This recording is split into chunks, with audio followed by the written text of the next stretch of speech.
point during the day to take inventory and to assign certain tasks.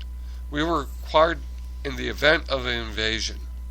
We also found out that each twig was assigned certain household chores. These were campus jobs that did not have people assigned to do them as their normal job. The twigs were to rotate these jobs each week. They included lining up chairs before each meeting, cleaning different rooms, cleaning up goose crap from around the pond, and Bless Patrol. I would like to give you some insight into the campus Bless Patrol. We received our Bless Patrol duty only having been there a couple of weeks. Because there was about 500 students, Bless Patrol assignments would be about every 3 or 4 weeks for each twig. These patrols were active from 11 in the evening to 8 in the morning and acted as security for the campus at night. The shifts were from 11 to 2, 2 until 5, and 5 until 8. We would report to the home base that was in the garage where the lawn equipment was stored. We would then be paired off into 5 different groups with 2 people crossing the campus between the groups. These people had two-way radios to keep in touch with the base.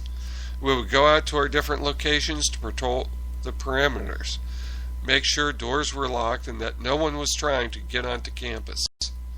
These people that patrolled between the groups were called rovers, who checked in us periodically to make sure everything was okay. The need for Bless Patrol seemed to follow the same philosophy we were given in the fellowship room the first night. The ultimate concern was that the devil was looking to wreak havoc on us any time he saw an opportunity.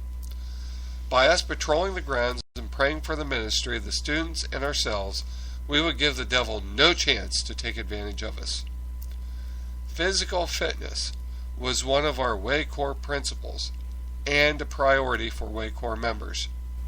At the beginning of each block, we were to run as many laps around the track as possible in 12 minutes. From this test, we would then determine how many aerobic points we were required to get each week. We recorded our points and turned them into our twig leader each week. We could achieve points in various ways, but the most economical in regards to time and effort was running. I made 5 laps during the 12 minutes, so that meant I had to get 35 points a week. This was rather amazing for me because of the injury to my hip. I was in extreme pain for about a month after the fall. The only way we could be excused from physical training was to get proof of a medical condition that rendered it medically inadvisable. Since it is our believing in God's promises that enabled our healing, few of us cared to use healing health problems as a reason to be excused from training. This would be a sign of spiritual maturity. And who would want to admit that being in a leadership training program, this thought process would have unforeseen consequences later on in the year? This first class that we had was the PFAL class. The purpose was to learn how to manage the PFAL class effectively, how to set up rooms, dress properly, and conduct the sessions. We also had a class in which we learned proper etiquette to ensure that we would not embarrass the Way or ourselves when entertaining all type of world dignitaries whom we hope to recruit into the Way. There was a break after a month of September for the 40th anniversary of the Way International. Although the Way was not incorporated until 1955, it traced its beginning to Wierwille's alleged vision from God back in 1942. Shortly after his vision of seeing snow in the gas pumps across from his office, he started a radio program called the Vesper Chimes Youth Caravan Hour. This, they said, was the beginning of the Way. This was not going to be any anniversary. Wierwille's handing over the reins of the presidency to L. Craig Martindale, who had been involved with the Way since the early 70s. He had come up through the ranks and had been the head of the Wake War program for a number of years. It was now his time to take over as the leader of the Way International. We had to arrange to get to New Knoxville for the setup. We had arranged to drive with my friend Carl. We left for headquarters on a Saturday evening. We had to be there by Sunday evening for the service, after which we would be given our work assignments. The festivities would last the week. We got there early Sunday morning and had enough time to catch a couple of hours sleep. When we got our work assignments, mine would be Blessed Patrol for the week. The week would culminate on Sunday with the installation of Martindale as the president. After the week, we returned to Emporia. After the anniversary, the leadership started to send groups from the campus to Tenney, New Mexico, to participate in the LEAD program, which meant leadership, education, adventure, and direction. The people had to hitchhike 750 miles from Emporia to Tenney and given 35 hours to get there. They would have to spend the next 7 days camping, hiking, and climbing in the mountains. The groups were instructed to carry luggage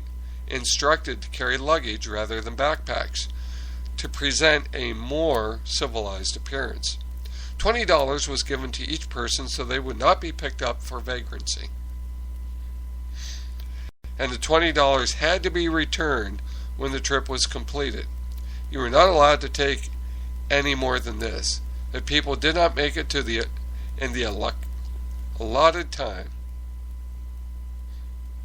they were forced to return to Emporia. They would have to go out again later, paying $200 in order to complete the training. Disaster happened to the third lead group sent out. The group was returning to the road after they had completed the 7 days in the mountains, when one of the trailers transporting the group back to the main highway turned over. Many people were injured in the accident, a couple severely. The Board of Trustees made the decision to send Werewolf's private jet, Ambassador 1, down to New Mexico to bring the lead group back to Emporia. Martindale came to Emporia to deliver the news. We were all very somber upon hearing the news. Martindale made a big deal out of sending the jet down to pick up the group. He asked whom we knew would take such good care of their people. A couple of the more seriously injured people were sent to different locations for special care. One person had to have extensive dental work done. Martindale then spoke about how the devil was looking for any opportunity to destroy God's people. He then blamed the staff and the members of the lead group for allowing this to happen by not remaining spiritually sharp. In his tirade, he claimed that if they had been on top of things, this would not have happened. It is hard to explain the feeling that seemed to permeate the room. We knew, according to what we had been taught, that we were ultimately responsible for what happened in our lives. We were taught in the PFEL class, because of what Jesus had accomplished, all we had to do was believe God's promises. Jesus destroyed the works of the devil and had no right over the believer. Anything negative that happened in our lives was because of unbelief in God's will for our lives. Ultimately, everything was our fault. When everyone from the lead group had returned, the incident was never brought up in public again. Yet the underlying current was that they had failed because of the incident. Members of the Wake Corps spent a lot of time together, so we knew each other well. When someone left the way, voluntarily or not, we knew about it. People sometimes left because of financial problems. We received tuition through sponsors who were dubbed spiritual partners, whom we had persuaded to send us monthly checks that were made out to us, but we signed them over to the way. We received an allowance of $30 a month. We were obligated to give 10% of the $30 to the ministry. We used the balance to purchase personal items, and we could not spend any more than $30 unless we were given special permission by the leadership. And of course that would be on way items, books and other materials. We kept budget sheets that reflected precisely how we used our money, and these sheets were turned into the leadership. We were not allowed to work while in the program, so incoming money from our sponsors was vital. If that decreased, it was because we were weak with our faith in God. Poverty and financial difficulties, therefore, were proof positive that we had sinned by not maintaining a strong belief in God's promises. Said otherwise, if we had financial difficulties, it proved that we were played straight into the hands of the devil. In doing that, we failed God miserably. What could be greater sin than to have aligned ourselves with the devil while our backs were to God? While our back was to God.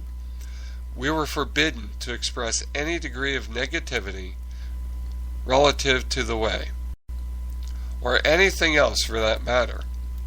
If sad, worried, frustrated, angry, skeptical, or depressed, we most certainly held it all inside.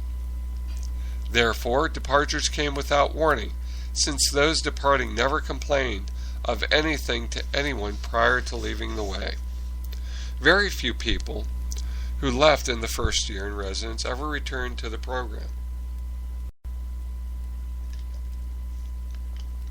People in their interim and final years were often given a leave of absence in which to overcome whatever was holding them back, usually finances, from completing the training. One could not just take a month or two off, nor could one work part-time while in school. There just was not any time available. The whole year would have to be repeated. Motivation for completing all the core training was great. We were told that those who finished would be among God's elite. We were God's cherished commandos, so to speak, who were taking spiritual fight right to the devil. We were on the front lines, had a clear view of God, and were moving His word over the world. What could be more honorable than that?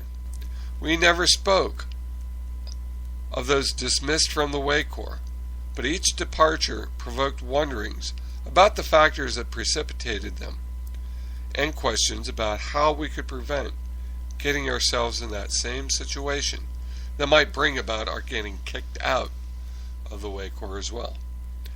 At the end of October 1982, we were to begin attending various classes: Greek, Aramaic, Old Testament history, New Testament history, etc. This was meant to prepare us for future leadership in the way. Wierwille, on one of his visits, however, decided we were getting too much academic head knowledge and not enough practical application of the Word. Therefore, he canceled all these classes. He thought we were not well enough rooted in the fundamental teachings found in the PFAL class. That is why some problems were surfacing. He did not elaborate on these problems.